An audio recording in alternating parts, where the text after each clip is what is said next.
دوسری شادی انہوں نے میری کرائی. انہوں نے ہمیں اس مبارک محفل میں آنے کا موقع دیا، اور کراچی کی عوام اس لیے بھی جناب گورنر صاحب کی شکر گزار ہے کہ یہاں لوگ 40 سال 50 سال سے زندگی گزار رہے، مگر کبھی گورنر ہاؤس کے دروازے کے اندر ان کو قدم رکھنے کا موقع نہیں ملا. آج ماشاءاللہ ایک بڑی تعداد میں کراچی کی عوام پکوڑے بھی کھائے گی انشاءاللہ، اور گورنر ہاؤس بھی دیکھے گی.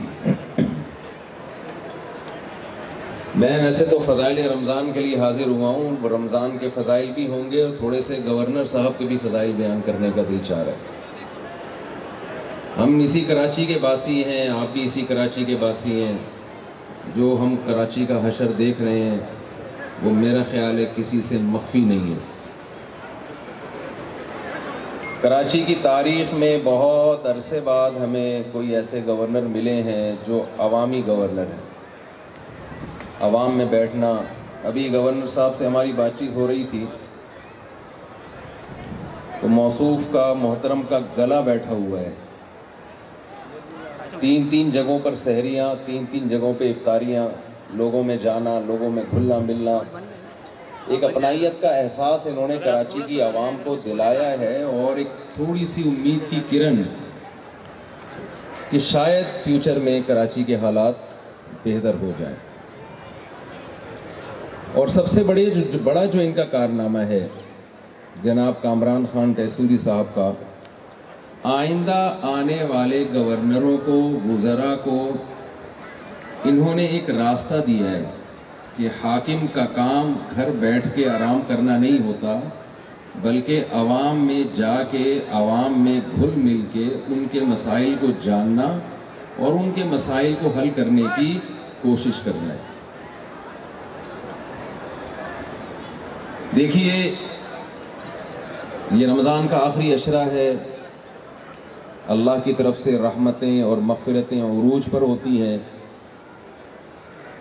اس عشرے میں ہمارے نبی صلی اللہ علیہ وسلم نے ہمیں حکم دیا ہے کہ ہم گناہوں سے توبہ کریں.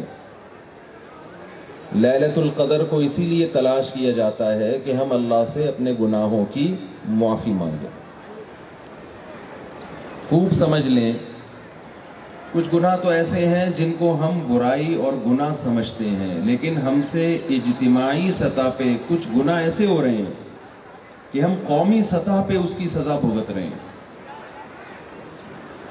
یہاں جتنے بھی لوگ آئے ہوئے ہیں گورنر صاحب کی دعوت پہ، مجھ سمیت،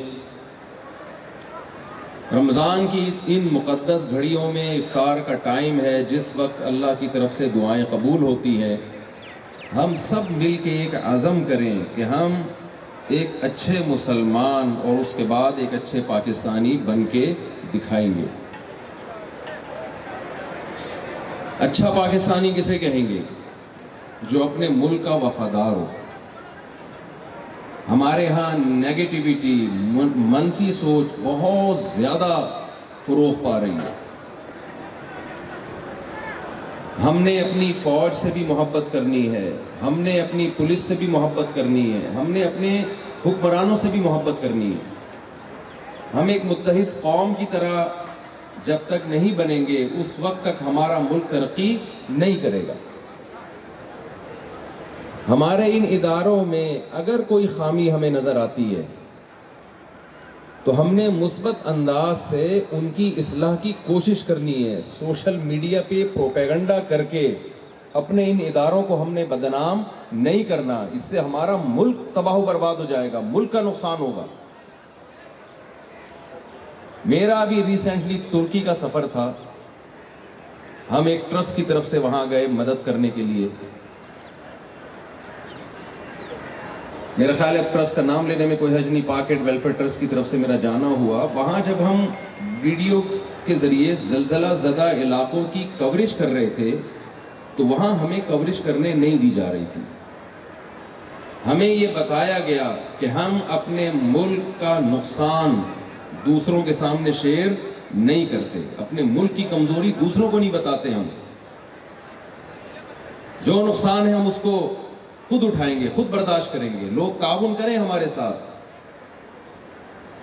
ہم گلے لگائیں گے ان کو, لیکن اپنے ملک کی پازیٹیو چیزوں کو ہم شیئر کریں گے, نیگیٹیوٹی کو ہم پروموٹ نہیں ہونے دیں گے. کاش یہی جذبہ ہم پاکستانیوں میں بھی پیدا ہو جائے کہ ہم اپنے ملک کا اچھا امیج دنیا کے سامنے لے کے جائیں. آپ مجھے بتائیے, کیا یہ ایک حقیقت نہیں ہے کہ جو غربا اور مساکین کو کھلانے کا جذبہ اللہ نے ہمارے ملک کے لوگوں کو دیا ہے, وہ جذبہ ہمیں دنیا میں بہت کم نظر آتا ہے. تو آج ہی عزم کریں کہ انشاءاللہ ہم اپنے ملک کا ایک مثبت کردار دنیا کو دکھائیں گے, اور سوشل میڈیا کے ذریعے کوئی ایسی خبر, کوئی ایسی منفی بات جس سے نتیجے میں ہمارے کنٹری کو نقصان ہو, ہم انشاءاللہ اس کو پروموٹ نہیں کریں گے. اور رمضان کا آخری عشرہ, اس کے حوالے سے 2-3 باتیں کر کے بس میں مائک گورنر صاحب کے حوالے کرتا ہوں. قرآن مجید میں اللہ تعالیٰ کا ارشاد ہے, یا ایھا الذین آمنوا کتب علیکم الصیام کما کتب علی الذین من قبلکم لعلکم تتقون. اے ایمان والو, تم پہ روزے فرض کیے گئے جیسے تم سے پہلے لوگوں پہ فرض کیے گئے تھے, تاکہ تمہارے اندر تقوی پیدا ہو جائے. تقوی کا مطلب کیا ہے؟ تمہاری برائیوں سے جان چھوٹ جائے. یہاں جتنے لوگ ہیں, صبح صادق سے لے کے اب تک حلال چیزیں بھی انہوں نے اپنے اوپر حرام کی ہوئی ہیں. تو رمضان کے بعد ایسا نہ ہو کہ ہم حرام کی طرف جانا شروع ہو جائیں. اللہ کے آرڈر پہ جب ہم حلال چیز دیکھیں, آپ کے سامنے پکوڑے بھی رکھے ہوئے ہیں, اور مجھے ایک ایک کیلا بھی نظر آ رہا ہے, اور ایک ایک سموسہ بھی نظر آ رہا ہے. الحمدللہ ابھی آئی سائٹ اتنی ہے کہ یہاں سے بیٹھے ہوئے میں آپ کے سموسے, پکوڑے, کھجور اور جوس پہ میری نظر ہے, لیکن آپ کے ہاتھ اس پکوڑے کی طرف جا نہیں رہے ہیں جب تک اذان نہیں ہو جاتی. بتاؤ, میں اگر آپ کو 1 کروڑ روپے لا کے دوں کہ ایک پکوڑا کھا لے بھائی, تو آپ کھاؤ گے؟ نہیں کھائیں گے نا. ایک طرف مسلمان کے دل میں اللہ کا اتنا خوف کہ اس کو کروڑوں روپے کی آفریں لگ رہی ہیں, آفریں دی جا رہی ہیں, وہ پکوڑا کھانے کے لیے تیار نہیں ہے کہ نہیں جی 1 گھنٹے بعد حلال ہوگا, 10 منٹ بعد حلال ہوگا, پھر کھاؤں گا. دوسری طرف وہ رشوت بھی کھا رہا ہے, بہنوں کی وراثت بھی کھا رہا ہے, بیویوں کا مہر بھی کھا رہا ہے, اور جناب ابا کی پینٹ سے چپکے سے پیسے نکال کے گٹکے بھی کھا رہا ہے. تو یہ سوٹ کرتا ہے مسلمان پہ یہ باتیں؟ تو آج سے عزم کریں کہ جیسے ہم نے رمضان کے دن میں حلال چیزوں کو چھوڑ دیا اللہ کے خوف سے, حالانکہ وہ اصلاً ہمارے لیے حلال تھیں, پورے سال انشاءاللہ ہم اللہ کے حکم پہ حرام کے قریب نہیں جائیں.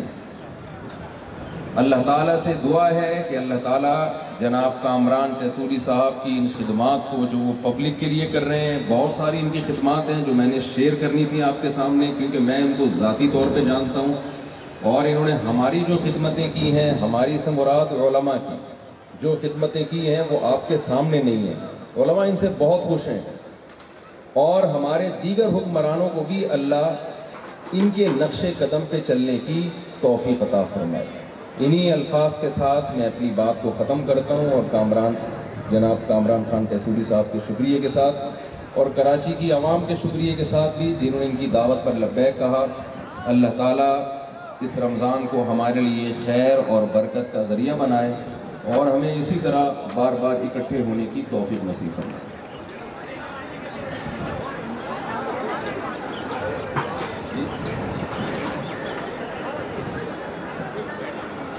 خدمتیں جو علماء کی ہیں اس سے یہ مطلب نہیں کہ چندہ دیا ہے.